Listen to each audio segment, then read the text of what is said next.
Question number 1 में देखिए इसमें क्या बोल रहा है, to every action there is always an equal and opposite reaction, this law is called as. Okay, जो भी एक्शन में, कोई भी एक्शन में क्या होता है आपका, ये जो आपका इक्वल एंड अपोजिट रिएक्शन होता है, यहाँ में एक स्टेटमेंट दिया हुआ है ना, ये आपका एक फिजिक्स क्वेश्चन है। तो देखिए जो अर्थ सरफेस में जो भी आप लोग का जो अर्थ जहाँ में हम लोग रहते हैं ना, इसमें जो भी एक्शन होता है इसमें आपका इक्वल एंड अपोजिट रिएक्शन होता है। तो ये लॉ जो है आपका, ये इन ऑप्शन में से ऑप्शन बी है, ये Newton third law of motion. तो इसमें Newton third law of motion का ये है इक्वल एंड अपोजिट डायरेक्शन ना। फिर ये ए में Newton first law of motion ये दिया हुआ है, Newton first law of motion. इसमें ये बोलता है कि Newton first law of motion में इसमें ये कहा जाता है कि कोई भी ऑब्जेक्ट जो क्या होता है अपना जगह में हमेशा के लिए वो रहेगा ना, वहाँ से वो मूव नहीं होगा जब तक उसमें एक्सटर्नल फोर्स नहीं लगेगा। तो आप लोग याद रखिए, एक पत्थर है वो अपना जगह पे हमेशा के लिए रहेगा जब तक उसमें एक्सटर्नल फोर्स, उसमें अगर फोर्स एक नहीं करेगा तो। देखिए हम लोग का जो स्टोन्स होता है हम लोग का आर्थ सरफेस में ना, तो वो ट्रांसफर होते हैं अपना जगह से, वो डिस्प्लेस हो जाता है। क्यों?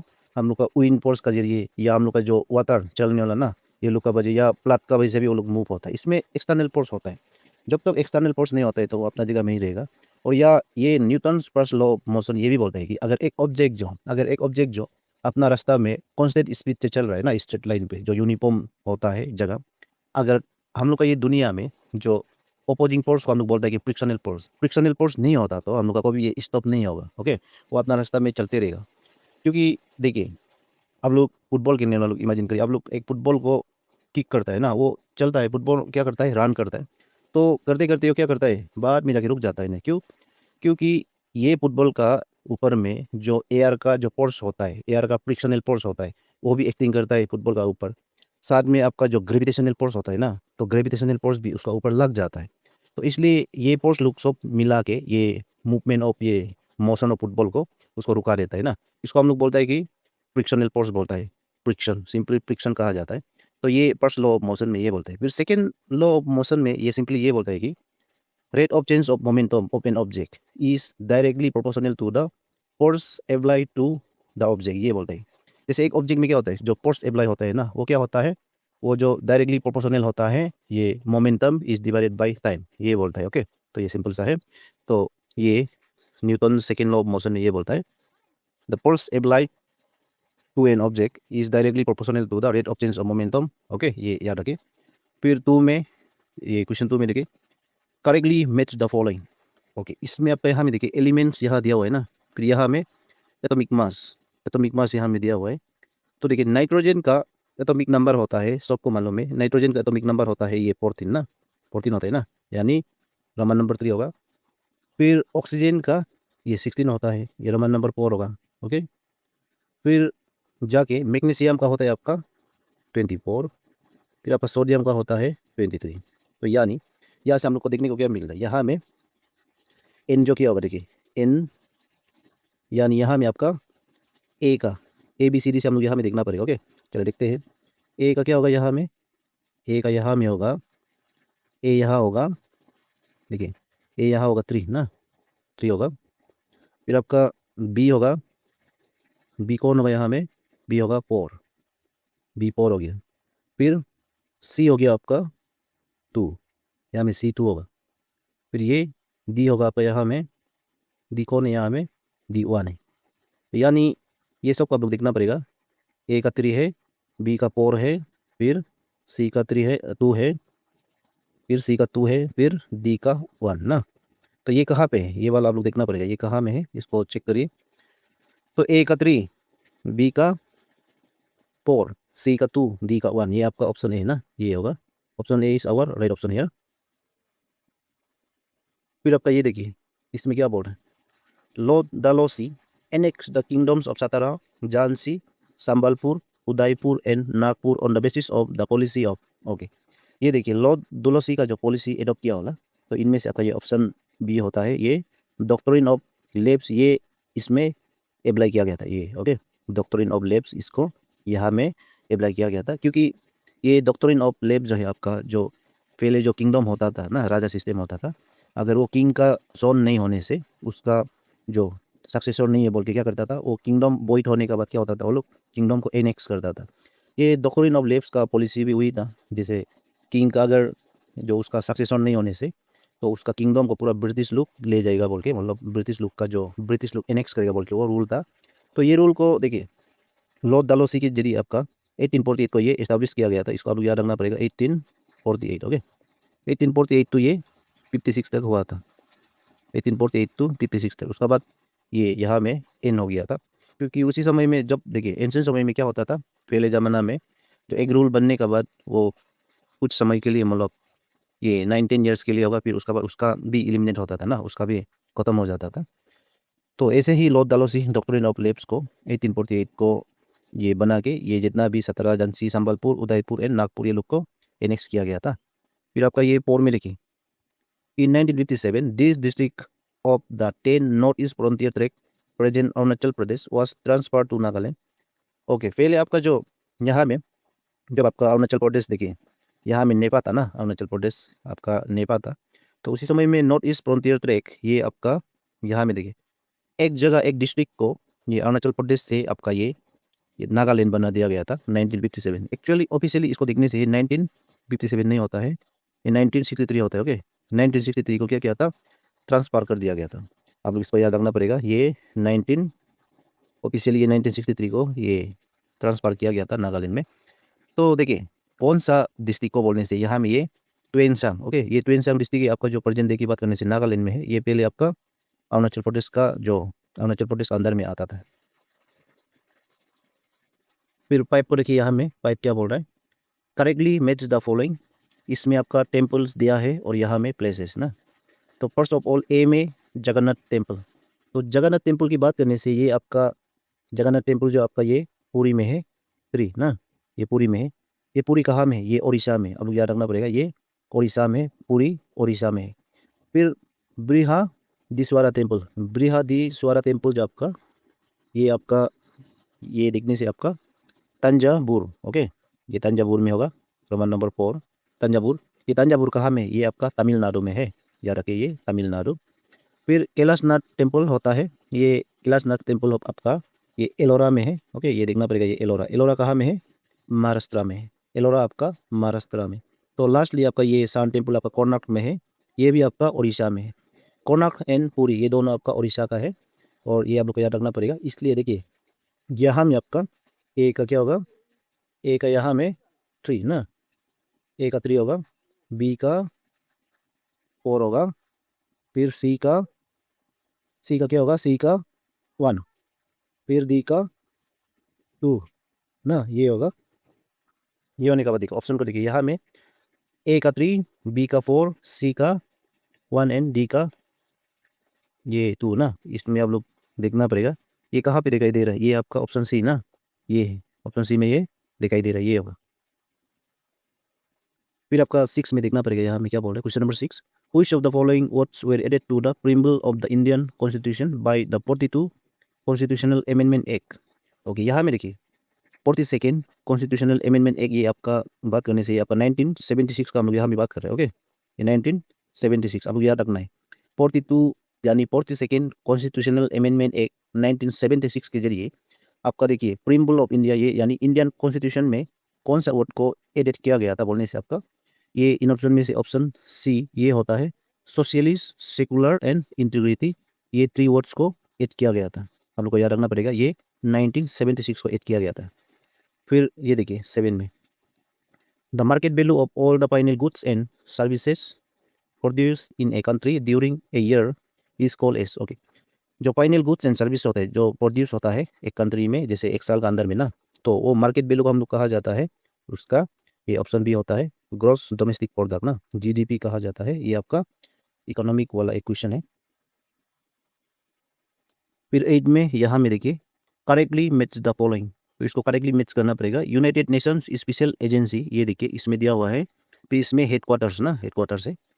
तो फर्स्ट ऑफ ऑल ए में दिया है पेओ, पेओ यानी food and agricultural organization, food and agricultural organization इसका हेडक्वार्टर होता है आपका ये इन ऑप्शन में से ऑप्शन ये देखिए इसका होता है रोम में। ओके, रोम यानी आपका इटली में है, ये आपका रोम जो है कैपिटल सिटी ऑफ इटली है, तो सबको मालूम है। फिर नेक्स्ट होता है हु, वर्ल्ड हेल्थ ऑर्गेनाइजेशन ना, वर्ल्ड हेल्थ ऑर्गेनाइजेशन का जो हेडक्वार्टर होता है आपका ये जनेवा में होता है, जनेवा यानी आपका कहाँ में है जिनेवा? आपका स्विट्जरलैंड ना, स्विट्जरलैंड में है। फिर आपका यूनेस्को, यूनेस्को यानी United Nation education scientific and cultural organization, इसका फुल फॉर्म आपको याद रखना है, United Nation education scientific and cultural organization. इसका जो हेडक्वार्टर होता है, इसका बात करने से ये आपका फ्रांस में होता है, फ्रांस यानी आपका पेरिस में ना। तो ये ऑप्शन 1 होगा। फिर IMF, IMF यानी इंटरनेशनल मॉनेटरी फंड, इसका वाशिंगटन DC में है, यहाँ में होगा 3, प्रमाण नंबर 3 ना। तो इसका देखने से हम लोग को ये दिखाई दे रहा है कि यहाँ में ए का क्या होता है, ए का यहाँ में 2 है, ओके, A2 है यहाँ में, इसको अच्छे से देखिए। फिर बी का यहाँ में 4 है, B4 है ना। फिर सी क्या है यहाँ में, सी जो यहाँ में आपका देखिए, सी जो 1 है ना, C1 है। फिर डी यहाँ में आपका 3 है। तो ये इसको आप लोग को देखना पड़ेगा, ये कहाँ पे है। तो ए का 2, बी का 4, सी का 1, डी का 3, ये आपका ऑप्शन बी में है ना। ये option B is our correctly match किया वाला, ओके। ऑप्शन बी ये है आपका करेक्टली मैच किया वाला, ये क्वेश्चन के लिए राइट ऑप्शन। फिर ये 9 में देखिए, they suggested the name of the union territory as Arunachal Pradesh, the 10 director of research, okay.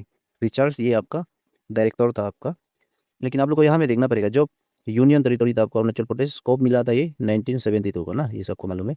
1972 का अरुणाचल प्रदेश जो क्या क्या था, ये यूनियन टेरिटरी स्टेटस मिला था।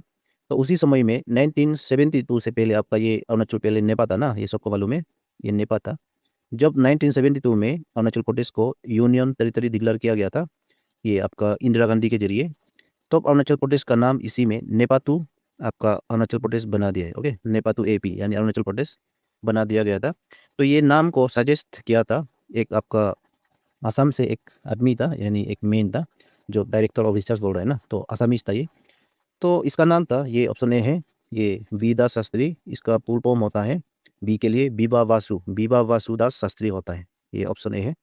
फिर 10 को देखिए, 10 the host city of G20 2024 summit, ये आपका देखिए 2024 में G20 समिट हुआ था आपका ब्राज़ील में, ब्राज़ील यानी आपका ये इन ऑप्शन में से ऑप्शन डी रियो दे जेनेरियो, ये आपका ब्राज़ील में है, रियो दे जेनेरियो। फिर इसमें एक क्वेश्चन दिया हुआ है देखिए, the give way lines are usually indicated by, okay. ये क्वेश्चन क्या है आपका, road safety and traffic signatures के लिए, ओके। जो रोड सेफ्टी होता है ना, जो ट्रैफिक का, तो ट्रैफिक रूल यानी रोड रूल को यहाँ में हम लोग थोड़ा देखते हैं।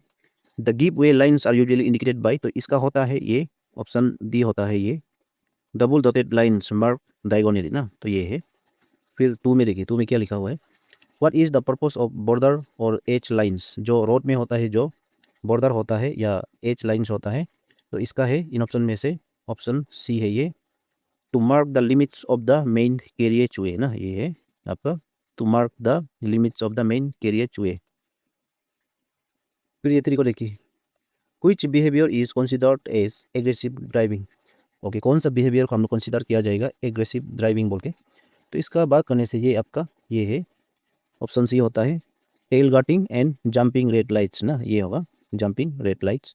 फिर ये देखिए, port which shape is use for signs that provide information, तो इसके लिए आपका देखिए, जो आपका रोड साइड में जो भी जो होता है इंफॉर्मेशन देने के लिए, जो भी बोर्ड लगाया जाता है ना, उसका शेप कैसा है, वो लोग का रेक्टेंगल शेप में होता है, रेक्टेंगुलर शेप ना, रेक्टेंगुलर शेप में होता है वो बोर्ड लुक, या आपका ट्राइंगल शेप में नहीं, स्क्वायर शेप में होता है, स्क्वायर नहीं तो आपका ये रेक्टेंगल, याद रखिए आइदर स्क्वायर शेप और रेक्टेंगुलर शेप, ये दोनों में होता है। फिर आपका ये पाइप में क्या लिखा हुआ है, what does the no entry sign mean, okay. No entry sign का इसका मीनिंग होता है देखिए, इसमें आपका option C entry is prohibited for all vehicles, ये होता है। फिर ये 6 which of the following signs indicates a school ahead, okay. रास्ता में अगर आपको देखना है आगे में हाँ स्कूल है, तो उसमें आप लोग को क्या करना है, ये सिंबल को देख के आप लोग गाड़ी को केयरफुली चलाना है। तो इसमें होता है देखिए, यहाँ में ऑप्शन ए होता है, source two children crossing a road, यहाँ में ये दिखाता है कि आगे में स्कूल है बोल के। इसका सिंबल जनरली आपका एक रेक्टेंगुलर नहीं ट्रायंगुलर शेप में होता है, इसमें आपका 2 बच्चा वॉकिंग करते हुए आपको दिखाई देगा, और जेब्रा शेप ना, सूना लगा के जो जेब्रा शेप होता है, तो जेब्रा शेप में वॉकिंग करते हुए या रनिंग करते हुए आप लोग को यहाँ में जो दिखाई देगा वो बताता है कि आगे में स्कूल है। फिर आपका ये 7 में, what is another name for pedestrian crossings that have alternate black and white strips. Okay, black and white strip होता है ना, जैसे इसका कलर। तो ये यहाँ से देखिए, जो पेडल मारने वाला लोग पेडेस्ट्रियन ना, वो लोग क्रॉस करता है, स्पेशली हम लोग का ये हाईवे में दिखाई देता है ना। तो ये आपका एक्चुअली ये है, इसका नाम जेब्रा क्रॉसिंग बोलते हैं इसको। ओके, जेब्रा क्रॉसिंग, ये जेब्रा, ये होता है आपका जेब्रा कलर जैसे ना, ये होता है आपका जेब्रा कलर जैसा ना, इसलिए जेब्रा क्रॉसिंग बोलता है। फिर 8 को देखिए, हम 8 क्या बोल रहे हैं, what should you do with your headlights while driving in pock. Okay, जो पॉगी होता है, जो पॉक होता है ना, तो उसमें आप लोग, आपका ये हेडलाइट्स, जो व्हीकल का हेडलाइट, कोई भी बाइक हो या कार या ट्रक ना, उसका हेडलाइट्स को आप लोग क्या करना है, तो आप लोग को ये करना है कि इसका ये सबसे अप्रोप्रिएट होता है इसके लिए, ऑप्शन सी होता है। ओके, ये देखिए इसमें, keep them in low beam mode, यहाँ में लो बीम में रखना पड़ेगा आप लोग, क्योंकि लो बीम में रखने से आपका रिफ्लेक्शन नहीं होता है ना, लेकिन रास्ता को हम लोग क्लियरली दिखाई देगा, लेकिन आपका रिफ्लेक्शन नहीं होगा।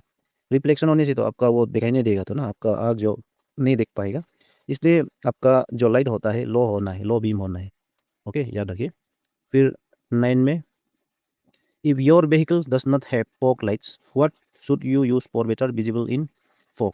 अगर यहाँ में फॉग लाइट्स नहीं है, हमें उसमें जलाने के लिए नहीं है ना, तो इसके लिए आप लोग का जो नेक्स्ट ऑप्शन होता है, आप लोग को क्या करना पड़ेगा, ये हेडलाइट्स लोग को क्या करना पड़ेगा, ये लो बीम में ऑन करके गाड़ी को चलाना पड़ेगा। यहाँ में हेडलाइट्स ऑन, लो बीम, ये होना पड़ेगा।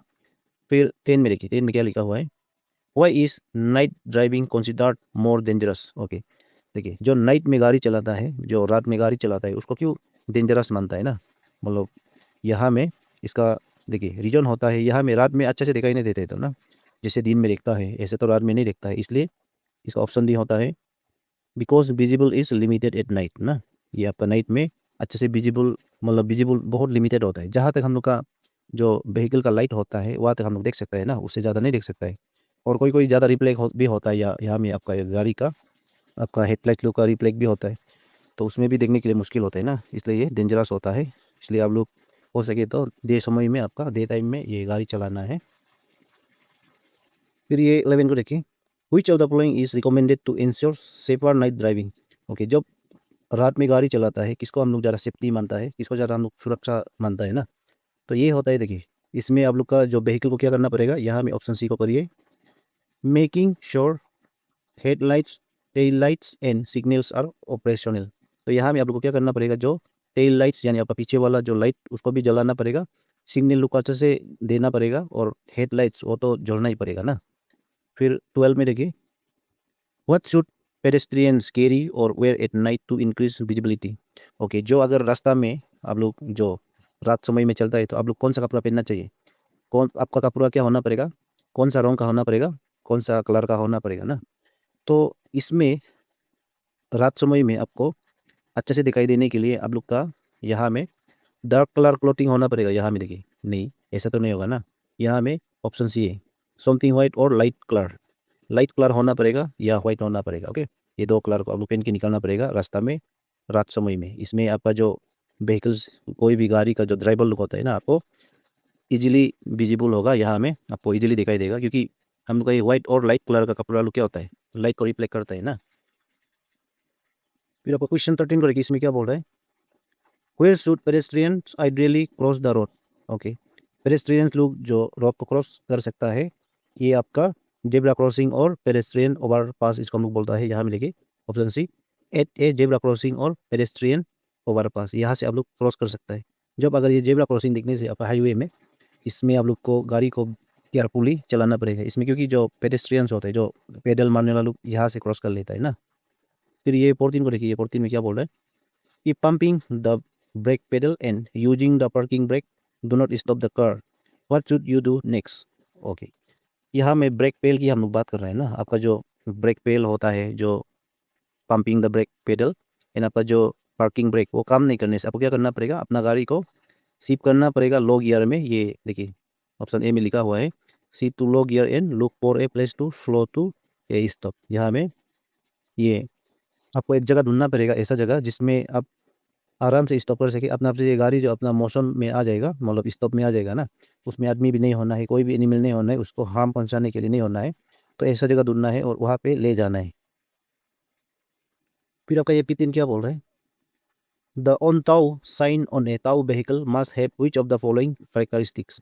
ओके, ऑन टाउ बोल रहा है ना, तो इसमें होना पड़ेगा आपका ये ऑप्शन ए है, the letters on A black background, यहाँ में white letters on A black background, ये होगा white letters on A black background, ये इसका होना पड़ेगा इसके लिए।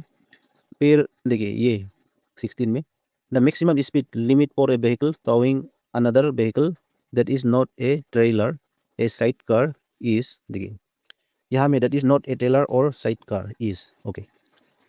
जिसका पास क्या होता है, कोई जैसे व्हीकल को बांध के ले जाना ना, टोइंग अनदर व्हीकल बोलता है, ये जैसे आप सबको मालूम है, जैसे कार लोग क्या होता है, खराब होने से या पंचर हो गया बोलने से क्या होता है, उसको लेके जाता है तो ना बांध के, ये रस्सी उसी से बांध के आपका उसको ले जाता है।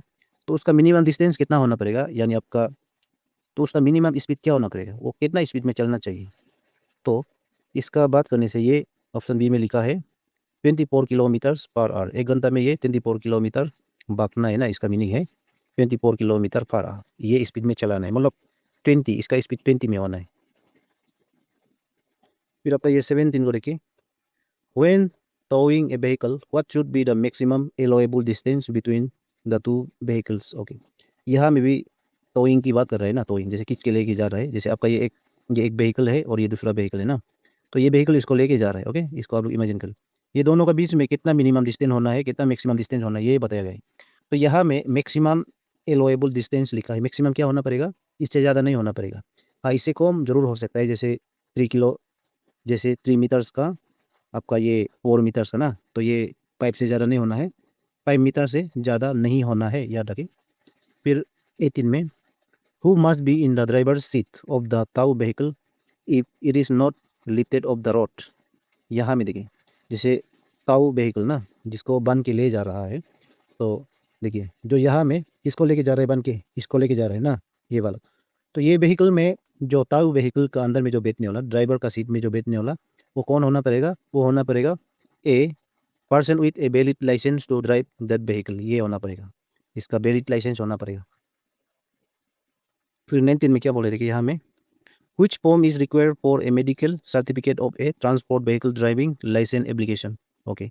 ट्रांसपोर्ट व्हीकल ड्राइविंग लाइसेंस के लिए जो एप्लीकेशन लिखना है, उसमें आप लोग को फॉर्म भरना है, वो आपका ऑप्शन ए है, फॉर्म 1A, इसको आप लोग को फिल करना है, ओके ये। फिर 20 को देखिए, which of the following must be self declared by applicants apply for a driving license of non transport vehicles, okay. Non transport vehicle इसमें लिखा गया है, लेकिन एप्लीकेंट्स ना, तो एप्लीकेंट्स का सेल्फ डिक्लेरेशन होता है यहाँ में, सेल्फ डिक्लेयर, तो ये होता है आपका, उसका मिनिमम क्या होना पड़ेगा, फिजिकल फिटनेस बढ़िया होना पड़ेगा, फिजिकल फिटनेस, ओके, उसका फिजिकल फिटनेस को देखा जाता है। फिर 21 में लिखिए, what is the validity period of a learner's license under the motor vehicle act. ये मोटर व्हीकल एक्ट आपका ये 1988 का है, इसका आप लोग को याद रखना पड़ेगा, 1988। तो इसके जरिए आपका जो लर्नर जो न्यूली प्रैक्टिस करने वाला ना, उसका लाइसेंस कितना तक होना पड़ेगा, तो उसका वैलिडिटी पीरियड बोलने से आपका ये वैलिडिटी पीरियड ये 6 मंथ्स होता है ना, ये सबको मालूम है, 6 मंथ्स तक उसका वैलिडिटी को ये रख देता है। फिर ये देखिए आपका 22, इसमें क्या बोल रहा है, which section of the motor vehicle act mandates the wearing of protective headgear helmets for two wheeler riders, okay. जो टू व्हीलर जो राइडर्स होता है, जैसे आपका बाइक लुक का, स्कूटी लुक का, जो हेलमेट पहनना बहुत जरूरी है ना, तो ये मोटर व्हीकल एक्ट 1988 के जरिए ये कौन सा सेक्शन में लिखा है, ये आपका हेलमेट पहनना आपका मैंडेटरी है बोल के, तो इसका ये सेक्शन 129 में ये लिखा है मैंडेटरी, आपका ये सेक्शन इंडियन कॉन्स्टिट्यूशन का अंदर में ये सेक्शन 129 इसमें लिखा गया है। फिर ये 23 में देखिए, according to section 192 of the motor vehicles act of 1988, what is the point for the first offense of driving a vehicle that violates pollution standards, okay. जो पोल्यूशन को वायलेट करता है ना, जो पोल्यूशन स्टैंडर्ड्स, जिसमें कोई भी व्हीकल का ज़्यादा पोल्यूशन निकलता है बोलने से, उसमें आपका फाइन लगा देता है ₹1000, ओके, 1000 लेता है। फिर ये 24 को देखिए, what type of certificate must A vehicle carry 1 year after it's first registration. First registration का बाद आपका ये सर्टिफिकेट कैरी करना है, वो है आपका ऑप्शन बी है, ये कंपलसरी है, pollution under control certificate, PUC certificate ना, pollution under control PUC certificate, इसको आपको लेके घूमना पड़ेगा। आपका जब भी ये ड्राइव करेगा ना, कोई जब भी आप ये कहीं में भी कोई भी सिटी में आप ट्रेवल करेगा, उसको लेके जाना पड़ेगा। फिर 25 में देखिए इसमें क्या बोला है, what is the chemical formula for carbon monoxide. Carbon monoxide का केमिकल फॉर्मूला होता है, केमिकल फॉर्मूला ये है आपका CO। फिर 26 में देखिए, how should a load projection from the back of the vehicle be mark at night. Okay, यहाँ में मार्क एट नाइट बोल रहे हैं ना, तो इसका होना पड़ेगा नाइट में रेड जो ज़्यादा दिखाई देते हैं ना, ये मार्क विथ, यहाँ में ये रेड लेम होना पड़ेगा, यहाँ में रेड लेम होना पड़ेगा। फिर 27 में देखिए, where should pedestrians work if there are no side works. सबको मालूम है साइड वर्क्स कहीं कहीं में साइड वर्क्स नहीं होता है ना, आप सबको मालूम है साइड वर्क्स यानी आपका सीमेंट से आप लोग का जो साइड में चलने के लिए बना रहता है तो ना, अगर एक रोड है, एक वे है, उसमें आप लोग का ये नहीं होता है बोलने से, आप लोग क्या करना पड़ेगा, तो आप लोग ये करना पड़ेगा, on the right side facing overcoming traffic, ये आपका राइट साइड में देख के आप लोग चलना पड़ेगा। ओके, तो ये है on the right side facing oncoming traffic, ये ऑप्शन भी। फिर ये 28 को देखिए, who prescribes the particulars of the certificate to be recorded by the registering authority. तो सर्टिफिकेट को रिकॉर्ड किया जाता है रजिस्टरिंग अथॉरिटी, ये है आपका ऑप्शन ए होता है, ये सेंट्रल गवर्नमेंट। ओके, ये सेंट्रल गवर्नमेंट का है। फिर 29 को देखिए, what is the validity period for a certificate of registration for a motor vehicles as specified. तो validity period of certificate of registration ना, ये मैक्सिमम होता है आपका ये 15 ईयर्स तक होता है। ओके, ये 15 ईयर्स है।